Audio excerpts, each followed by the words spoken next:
Hi, friends. I'm Courtney. I'm a performer, speaker, and a writer. I'm a mama to three crazy boys and a super sweet dog. I decided 12 years ago that I needed to create a business that worked for me instead of me working for it. I'm a multi-passionate entrepreneur who may be considered a serial entrepreneur by some, but then I realized that all of my businesses focused on connection, community, and creating an incredible experience. I cannot wait to share with you how to make small but mighty changes in your life to affect your overall well-being and create a life and business you want to get up in the morning for. That's right, my friends. I am the Renaissance Mama. Hi friends, it's me, Courtney, the Renaissance Mama, and I want to thank you so much for taking the time out of your busy day to check out the show. And if it's your first time here, well then welcome. Like I said, I'm the Renaissance Mama. This show chats about everything from parenting to running my small business to all the many, many hats I wear as a busy Renaissance Mama. And today I want to chat about something that I think is just so important. I've been doing a lot of research lately on relationships and relationships with my kids, relationships with my partner, relationships with myself, and relationships with people that I do business with or personal relationships that I have. Like, let's be honest, relationships are not always the easiest thing to understand or to get through, but having great relationships makes life worthwhile. It makes life amazing, right? When you have great relationships with your kids or your spouse or your partner or your family or people you work with or people you interact with, your friends and yourself, life just seems so much better. Have you ever been in a situation where you're having a conversation or you're doing with somebody and you're just chatting with them and you realize, you know what? They're not really getting me or I'm not really getting them. That's fine. That happens. But if you are constantly in that situation with some of the closest people in your life, you're going to find it's very hard and you don't want to struggle. So today we're chatting all about the 5 love languages. But what I want to do is I want to chat about it not at the lens of love, because I think as soon as you say that word love, and I was inspired with this because of Valentine's Day, but when you say the word love, then you automatically think romantic, right? So this is just for romance. It is not. What I want to chat about today is thinking of it as the 5, instead of love languages, 5 ways people want to be appreciated, or people want to be heard, or people want to be, I think I got to go back to that, appreciated, right? Have you ever done something for somebody and maybe you got them like an amazing gift, or maybe you gave them a compliment or something happened and you got a totally different reaction than you expected? Like maybe you bought a gift and you spent a lot of time and effort picking the absolute perfect gift, and then you give it to them and they're like, oh, thanks. And you're like, what happened there? But the reality is that might not be how that person wants to receive affection or appreciation. Let's use appreciation. That might not be the way that person wants to receive appreciation. In fact, that accepting a gift might be something that causes that person anxiety. It might be something that, they get stressed out because now they feel like they have to give you a gift, or maybe they get stressed out because they don't know how much the gift costs, and that stresses them out. So you never know what somebody's situation is, and you never know sometimes as you do certain things how someone is going to take it. But what the book, The 5 Love Languages by Gary Chapman, talks all about is these 5 different ways people like to receive love. So today I want you to think about that. We're going to go through the 5 different love languages, but I want you to think about it in a lens of 5 ways people want to receive appreciation. Take the love word out of it.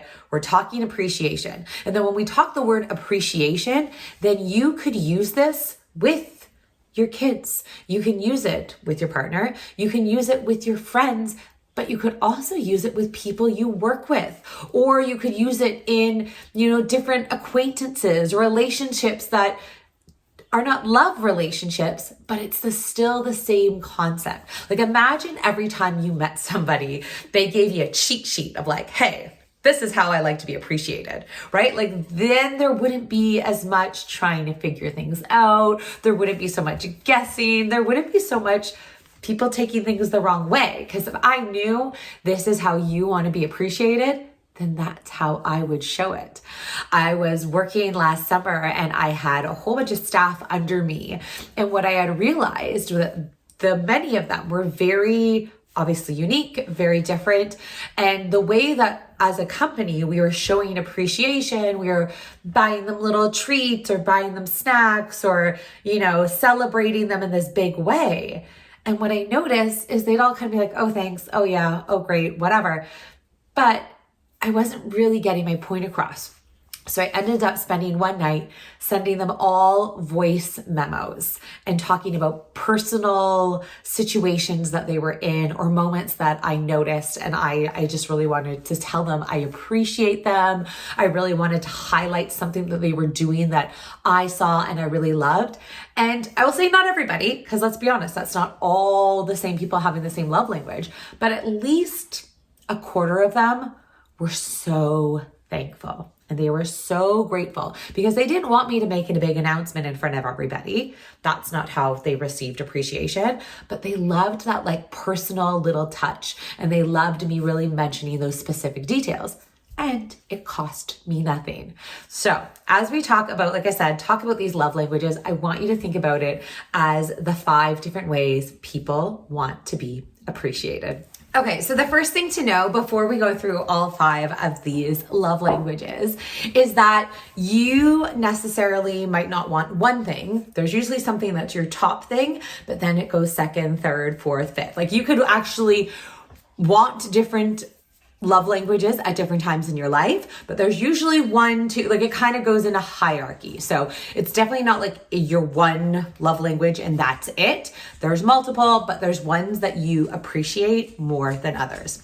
So the first one we're going to chat about are words of affirmation. So similar to that example that I just gave of how I, sent a little voice memo to all those staff and just told them how they were doing a fantastic job, or I shared specific stories of, people they were helping or a situation I saw and I was really impressed with.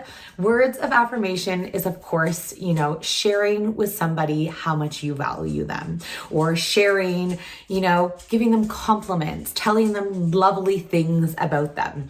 And as you can imagine, there are some people that would not like this as much. There's actually quite a few people I know, myself included, that when people sometimes give me a compliment of like, oh, this looks nice, this looks nice, I've had to train myself to be polite and be like, oh, thank you so much. But it doesn't make me feel amazing. It's just funny. That's just how it is. Where there's other people that's what they're looking for, right? So when you give them those words of affirmation of like, hey, you did a fantastic job. That one's a little vague. Maybe you could find something more specific, or, I love how your hair looks today, or I love how you speak about this, or I love when you do this, like whatever it may be, finding that for those people. But there are definitely people that words of affirmation is what makes them happy. It's what lights them up. It is what they appreciate. So when you're thinking of your kids or your spouse or your people you work with or your friends, are there times you can give them those words of affirmation of how much you care? I know one of my favorite things I used to do, and I haven't done in a while, so maybe it's time to get it back on the books, is I would do 21 days of gratitude, and I would randomly pick somebody in my phone and send them a text message and just say, hey, I am so grateful you are in my life because of da da da da da. So maybe you could do one for like words of affirmation and go through your phone and every day for 21 days, send somebody some words of affirmation. So like, hey, I'm thinking of you. I love it when you do this, or I love this about you, or I love that about you. Like, how cool would that be if you were just, going on with your day and someone sent you a text out of the blue, someone you're not thinking about, not even expecting, and getting a lovely message, right? So words of affirmation are very powerful. And what I just mentioned in that text format, sometimes that's an easier way to accept it. So someone like myself who probably wouldn't want someone in my face saying, oh, this looks great, you did this or that, I'd be like, oh. But if I got a little text message and it's not as in my face, then maybe I would like it. So something you can try, I'm definitely going to try, is sending some lovely words of affirmation. Okay, so the second love language that we're going to talk about is acts of service.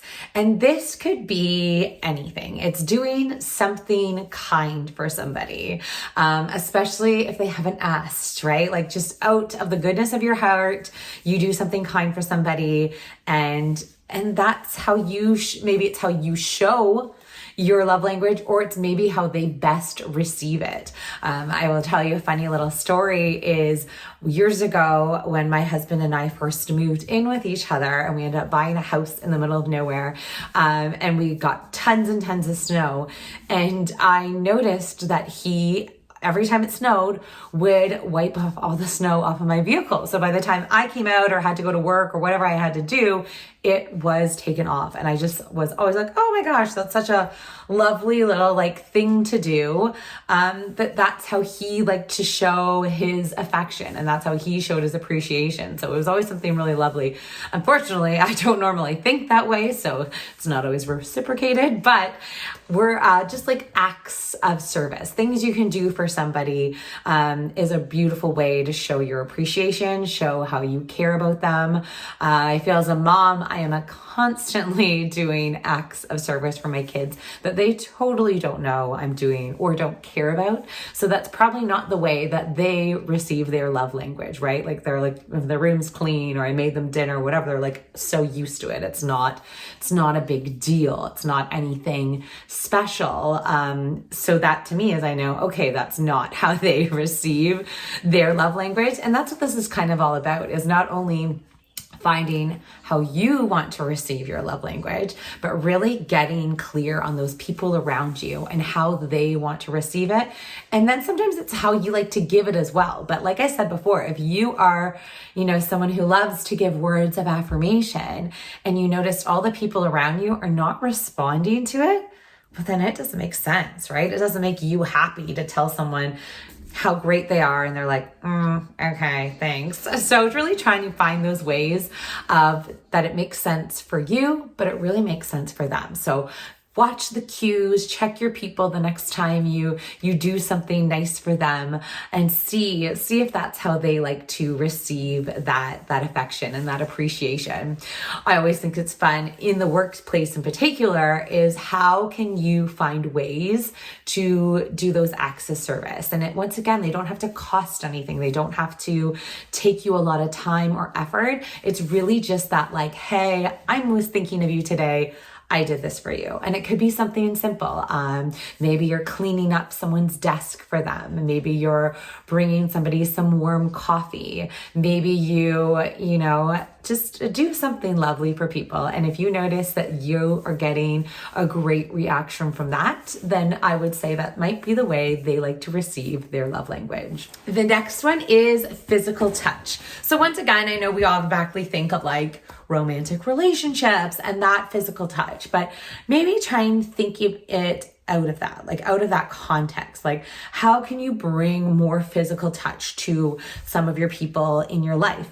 But once again, make sure that that's how they receive and that's how they want to be appreciated and that's how they want to feel that affection. Because have you ever been in a situation before where maybe you're a hugger, like me, I'm a touch. So I go and give somebody this great big hug and you can feel their body kind of tense up, and that's not how they receive their love language, right? So once again, it's really trying to read people and figure them out and figure out what's the best way to really, share these different love languages, and then find out who likes what. And I just say double down on it. If I have a friend who I know loves touch, and they're in an awkward situation, or they're telling me something sad and I don't have the words, because sometimes I don't have the words, and I can just go over there and just hug them, just hug them and be beside them, or snuggle up next to them, just have that touch, or hold their hand, or put, their hand on their shoulder, whatever it may be. Touch is a really powerful way to show connection. I always think of this story. When I was in theater school, we had someone come in who had been on a lot of soap operas, and she was there chatting with all SEN students and was talking about all these auditions she went on, and she was applying or auditioning to be in the soap opera and having this, awkward audition, and she was doing her lines and being this character, doing this thing. And then she went over and touched the other actor, because she was supposed to be an aunt and a niece, and someone was supposed to be sick or something. So it felt natural that that's what she would want, to be comforted. And the person who was directing the soap opera, she got hired right away. And they had said that. They're like, we hired you because you were the only actor that came in and created that touch and created that connection. And it was so beautiful, and it made so much sense. So really, there is so much power in that touch and how you can connect with people. But once again, you want to think about it and see how people react, because if it's not their love language, that is one that very much could deter people. If that's not their thing, they might get very uncomfortable very quickly. So trying learning what it is people, how they react to different things. So, but I personally am a big fan of touch with my friends, with my kids, with my partner. It's a lovely way. And I've definitely in the past had to remind myself. Sometimes my children, one in particular, loves to come up and give me a big hug. And I'm just like, oh, I love it. But he always does it while I'm in the middle of doing something else. And I'm like, oh. And I have to just take a step for a moment and realize, wait a second, he's probably not going to tell me he loves me. He's probably not going to give me a gift. He's probably not going to, do an act of service. But if in the middle of the day, he is stopping what he's doing to give me a hug, I have to realize that's how he shows his love. And then that's definitely how I can give it back to him too. So picking up on those little things will just start making your relationships so much stronger, make things so much happier. And really, it's like you almost have a secret little language between each other. If you're like, wait a second, I know this person loves this and they know I love this, it just really open things up. Sometimes in our relationships, things get so confusing when we're talking, or even worse, when we're texting, or there's so many factors that sometimes it just doesn't make sense. So to find those ways and knowing this is what this person likes and this is what I like, and just giving them that little bit of affection or appreciation when you can, it sometimes can mean the world of difference. The next way you could show your love language is receiving or giving gifts.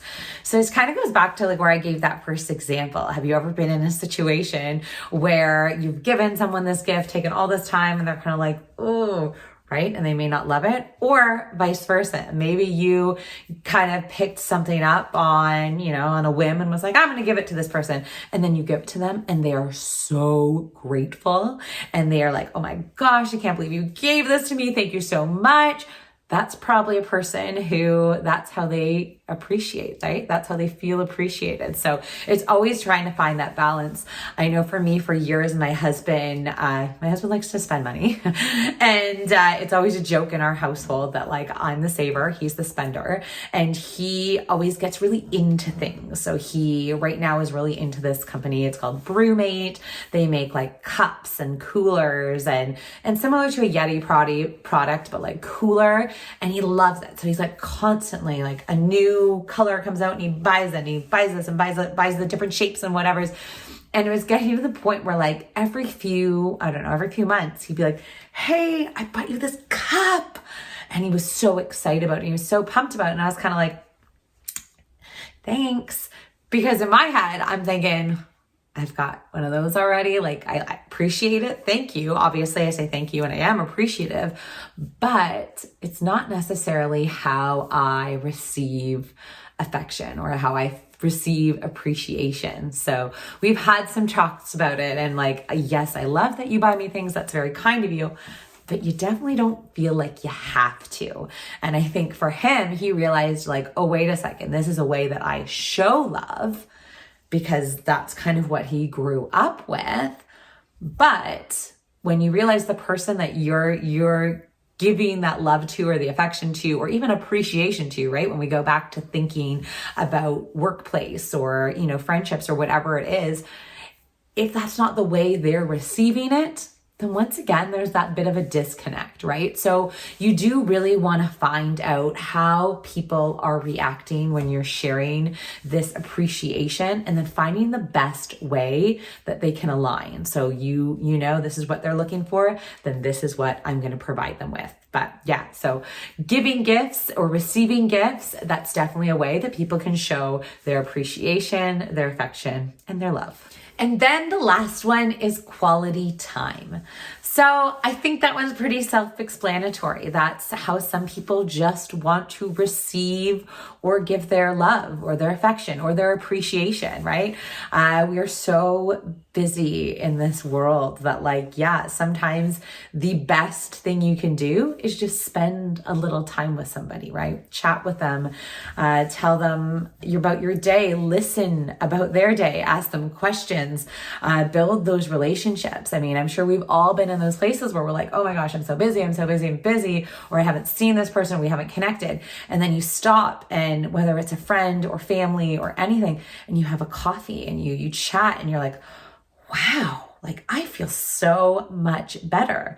And once again, it doesn't take tons of effort. It doesn't take tons of money. It can just be creating that time to have quality time. I know tons of couples that one of their favorite things to do is like, at the end of the day, sit down and watch some Netflix or maybe some Femme Network, but sit down together and they're not even talking, but they just are together and hanging out or doing something they love. I know another couple who love just hanging out and listening to music together, and it's the same music. Like there's some of the songs that they're like, let's watch this on YouTube again, or let's do this, and they just love spending time with each other. That's how they both, share and give that love and that appreciation.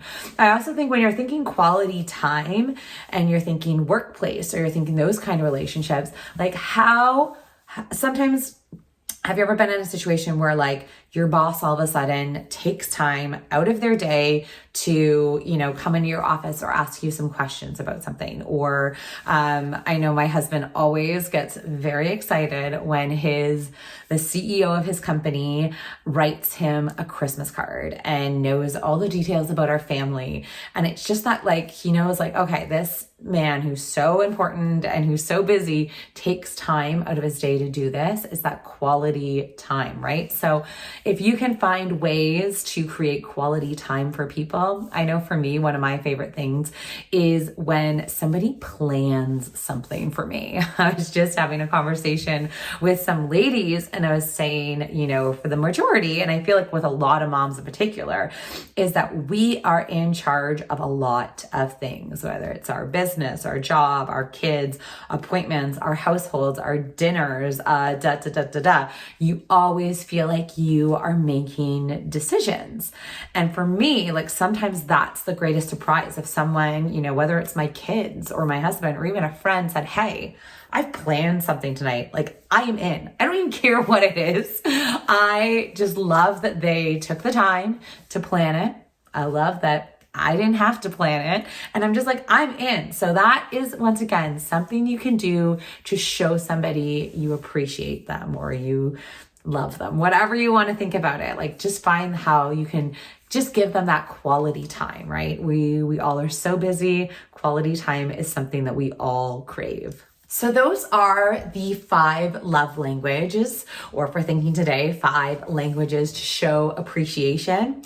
And I've talked a lot about today of how, to use those love languages with the different relationships in your life, whether it's home or work or friends or, partners, whatever it may be. But I think there's another thing to think about as well. And it's that self-reflection. It's like, okay, this is also important to figure out what makes you happy, because then you have the ability to say, hey, just so you know, I love it when you X, Y, or Z. So you can share with the people in your life, whoever it may be, and say, hey, I love it when, you spend quality time with me and you plan something for me. It just makes me really happy. And that's what I love, right? Or I love it when you tell me I look great, or I love it when you buy me these little gifts. I'm so appreciative, or I love it, whatever it may be. Letting the people know in your life how you want to receive that appreciation and receive that affection is so important. Whenever I'm starting a new year at summer camp, which is one of my projects, and we have a whole bunch of new staff, the first thing I do is I chat with the leadership, and that is what is one of the questions for all the staff, saying, how do you want to be appreciated, or how do you want to be rewarded? And they'll tell us, and some will say, I love compliments, but I love it privately. Or I love it when you buy a little snack for us. Or I love when you shout it out to everybody and let us know, right? Those are all very different ways. And once you know those things, it just makes those relationships so much stronger and so much more powerful. But it also makes it better for you, right? Like, yourself better, and you're like, wait, I love it when this happens. So you can tell people. So how do people figure out these love languages? Well, let me tell you, my friends. Okay, so the biggest one is 5, the number, lovelanguages.com. And you can do a little test and you can figure out kind of what your specific hierarchy is. And then, to be honest, I think the easiest way to figure out other people is to ask. And I know that is a little daunting sometimes, but I definitely did the test myself and I loved it, and I sent it over to my partner. And now that I'm thinking about, I feel like I've been guessing my kids, but I should probably get them to all do the test as well, right? So send that to people or ask them, like I did with those new employees. Right. And then the other thing I want you to really think about it, and this is a hard one, and it was always hard for me, is don't feel bad if the way you were showing affection or appreciation wasn't lining up with that person's wants. I think that's where people get offended, right? I go back to these examples of you spent all this effort buying a beautiful gift, and then they're kind of like, oh, but it's not intentional. It's not like they're saying they don't appreciate it. I'm sure they do. It's not how they receive affection, and the hierarchy of importance. That might be their bottom. So it's it's nice. And I say, thank you. I go back to my roommate example. It was great. I appreciate it. But in my head, it kind of just I have one of those already. Thank you so much. But this doesn't make tons of sense, right? So that's where I'm don't feel bad if you're oh, I've done this thing and they're not appreciating it. Figure out how you can still show them that appreciation in a way that they are going to love, because that's going to make you feel great. That's going to make them feel great. And that's going to avoid all of those kind of confusion, or sometimes when people get angry at people, it's not necessary at all. So I would say, ask your friends, ask your partner, ask your kids, ask your people that you work with, send them the quiz, get those conversations happening, because it will just make everything so much smoother, so much happier. And you'll be surprised that you might be surprised when you start doing it yourself. Wait a second, that isn't something that's important to me, or maybe that is something that's important to me. So it's a great little tool to have. Well, my friends, I hope you enjoyed this episode. I hope going into whether it's Valentine's Day right now, you're watching it, or even just a regular Friday, you have taken something out of this. I would love to hear from you. So find me on therenaissancemama.com, or I'm on Instagram at Courtney Renaissance Mama. And I want to hear from you. What is your number one? Because remember, I told you there's multiple, right? You're going to have a hierarchy of those love languages. But what is your number one love language? And I would also love to know, before this conversation, was it something that was on your radar? Have you heard about it? Have you read about it? Like, I would love to hear more from you guys, because I feel like this was something I had read about, I had kind of been a part of, but until I started really like implementing it into my life, I don't think I realized how powerful it was. So if that leaves you with anything today, I hope that's helpful. I hope you take some of this today and realize, wait a second, this is something that I could really use in my life that will make those relationships stronger, that will make me happier, and will just make my life overall that little much better. So thank you so much for checking out the show, and bye for now, friends.